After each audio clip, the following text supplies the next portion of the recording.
Hello friends, இந்த வீடியோவில் நம்ம என்ன பார்க்க போகிறோம் அப்படின்னா மொழி குடும்பம் மற்றும் திராவிட மொழி குடும்பம்.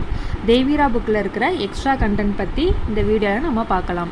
மொழி குடும்பம்: இலக்கணம், தொடரியல் அமைப்பு, அடிச்சொற்களில் ஒப்புமை, மொழிநிலை போன்றவற்றில் உள்ள நெருங்கிய தொடர்பே மொழி குடும்பத்திற்கு அடிப்படை. உலக மொழிகளை 8 மொழி குடும்பங்களாக பிரித்துள்ளனர். எத்தனை மொழி குடும்பம்னா 8 மொழி குடும்பங்களாக பிரித்துள்ளனர். இந்தியாவில் வழங்கும் மொழி குடும்பங்கள் மொத்தம் 4. இது ஸ்கூல் புக்லேயே இருக்குது. திராவிட மொழி குடும்பம், ஆஸ்ட்ரிக் மொழி குடும்பம், இதை முண்டா மொழி குடும்பம்னு சொல்லுவாங்க. சீனோ திபேத்திய மொழி குடும்பம், இந்தோ ஆரிய மொழி குடும்பம். இந்திய மொழிகளை திராவிட மொழிகள் என்றும் ஆரிய திராவிட மொழிகள் என்றும் ஆரிய மொழிகள் என்றும் மூவகையாக பாகுபாடு செய்தலே இன்று மொழி ஆராய்ச்சிக்கு பொருந்துவதாக உள்ளது என்று சொன்னவர் மு. வரதராசனார்.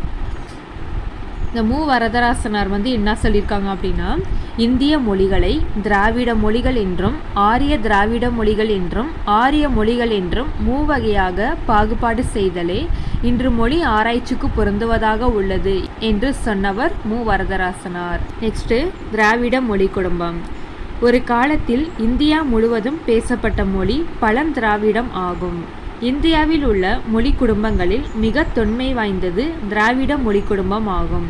தமிழ் முதலிய மொழிகள் வடமொழியிலிருந்து வேறுபட்டவை என்று முதலில் சொன்னவர் வில்லியம் கேரி.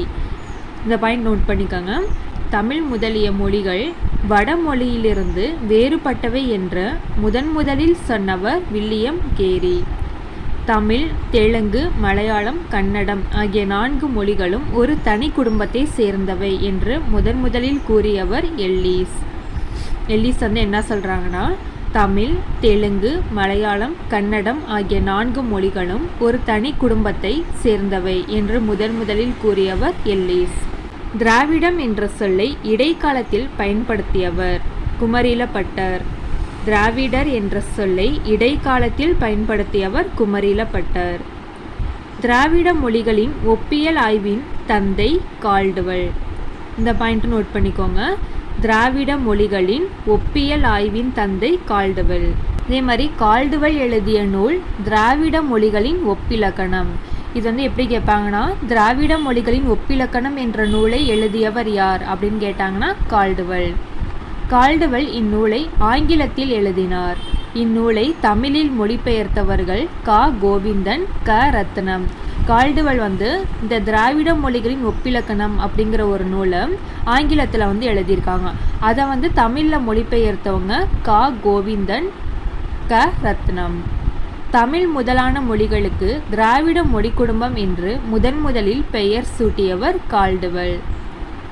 தமிழ் முதலான மொழிகளுக்கு திராவிட மொழி குடும்பம் என்று முதலில் பெயர் சூட்டியவர் கால்டுவெல்.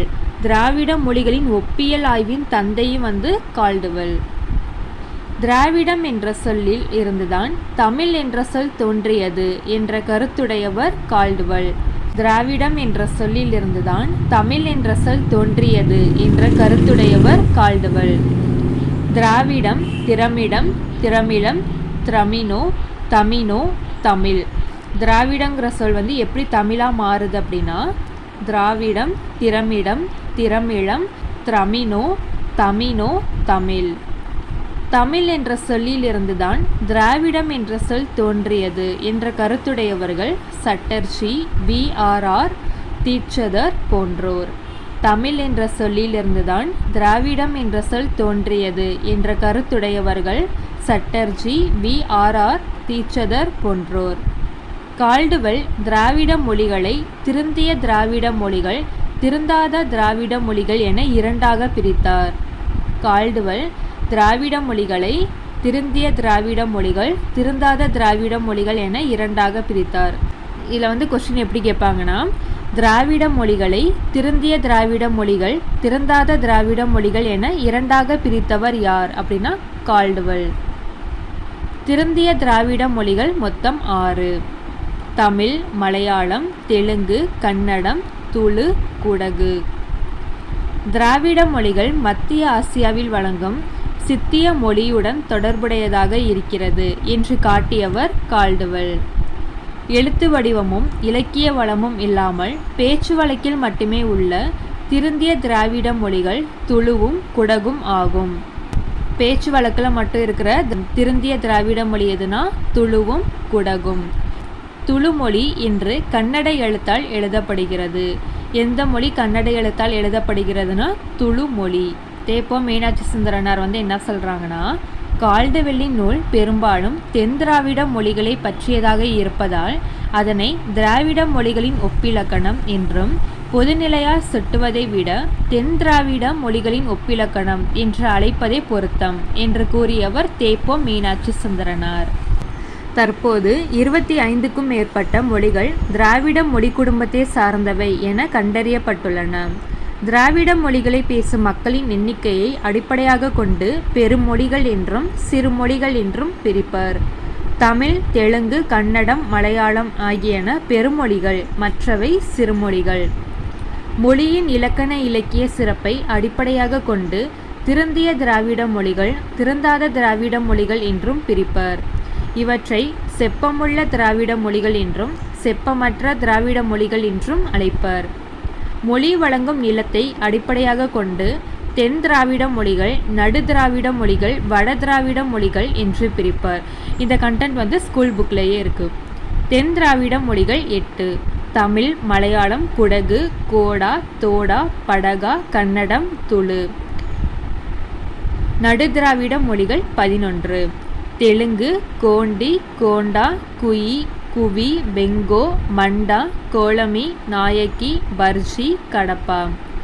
வட திராவிட மொழிகள் 3: குருக், மால்தோ, பிராகுய். இருளா, எருகலா, கோயா போன்றவை தனி திராவிட மொழிகளாக கொள்வாரும் உண்டு. இதோட வேறு பெயர்கள் நம்ம ஸ்கூல் புக்கில் பார்த்தோம் அப்படின்னா அந்த மொழிகளோட நேம் மட்டும்தான் கொடுத்துருப்பாங்க. அதோட வேறு பெயர்கள் இருக்காது. குடகு, குடகு என்னன்னு சொல்லுவாங்கன்னா கொடகு, கோதகி, கோர்க்கு. கோடா, கோதம். தோடா, துதம், தொத, துத. துதம் என்பார் கால்டுவெல். துளு, துளுவம். குவி, கூ, கோந்த். குருக், ஓராவான், ஒரியன். ஓராவோன் என்பார் கால்டுவெல். ராஜ்மகால், மால்தோ, மாலர்.